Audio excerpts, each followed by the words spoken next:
المهم هاي راه الكاميرا دابا خدامه، على شنو نهضروا اليوم ان شاء الله؟ اش من كاميرا بالضبط؟ موكا برو ماكس. موكا برو ماكس دي البروميسا احسن كاميرا كاينه في السوق.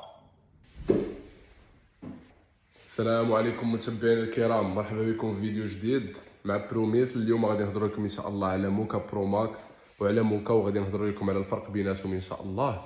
المهم نحطوا هادو هنايا حيت ديجا عندنا هنايا راكبين. ها هي موكا برو ماكس وهذه هي موكا. هما بصراحه راه ما بيناتهمش شي فرق كبير. غنهضروا لكم في الاول على النقاط المشتركه بيناتهم، وعاد باش ديك الساعه ان شاء الله نقول لكم شنو الفرق بيناتهم. موكا بالنسبه لهاد الكاميرا هذه فراه كتجينا بجوج ديال العدسات اللي هما هادو. وحده فيهم الثانيه قابله للتحكم اوتوماتيكيا غير من الهاتف ديالك، وبالنسبه للعدسه الثانيه فراها كتبقى ثابته، ولكن تقدر تتحكم غير في الزاويه اللي كتشوفها، مثلا سواء واش للفوق واش لتحت. بهاد اللعيبه هذه اللي هنايا هكا كما كتشوفوا معنا، فهي راه كتحرك.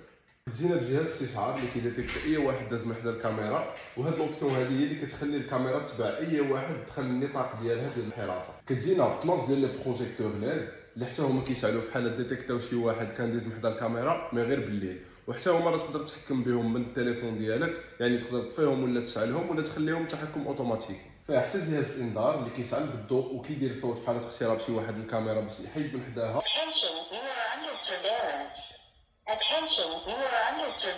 وكيرسل لك انذار في الحين في حاله اقتراب شي واحد الكاميرا.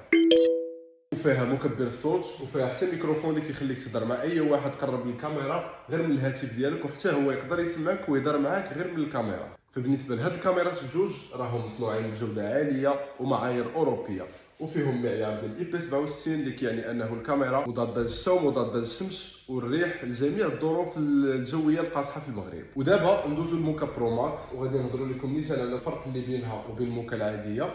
فراه موكا برو ماكس ما كتجيناش بجوج ديال العدسات، كتجينا بثلاثه د العدسات. فبالنسبه للعدسه الثالثه فراها عدسه اللي مختصه بتكبير الصوره، يعني كتقدر تزومي الكاميرا ديالك حتى ل 10، يعني اللي كتوصل ما بين 120 متر وحتى 150 متر. هذه الخاصيه بالضبط هي اللي ما كايناش في موكا العاديه، زائد انه موكا برو ماكس فراها كتدعم الويفي وحتى ال 4 جي. بمعنى كاينين جوج ديال الموديلات، واحد غير الويفي وواحد غير ال 4 جي. بالنسبه للموكا العاديه فراها كتدعم غير ال 4 جي، وبجوج بهم كيجيونا بزاف ديال البطاريات اللي كيتشارجاو بجوج الانواع ديال الطاقه الشمسيه اللي هما هادو، باش كتضمن انه الكاميرا ديالك كتبقى خدامه الليل كامل بدون توقف. بالنسبه للحاجه اللي كيشاركوا فيها بجوج فهي الضمان اللي كيجينا من شركه بروميس بالطابع ديالو، وضمان ديال مده سنه كامله. وحتى انت الا بغيتي توصلك موكا ديالك او لا موكا برو ماكس فما عليك الا تواصل معنا في الرقم اللي في الشاشه او الرابط اللي تحت الفيديو، ولا تجي عندنا المحل اللي راه متواجد في عين سبع في شارع تيزي وسلي.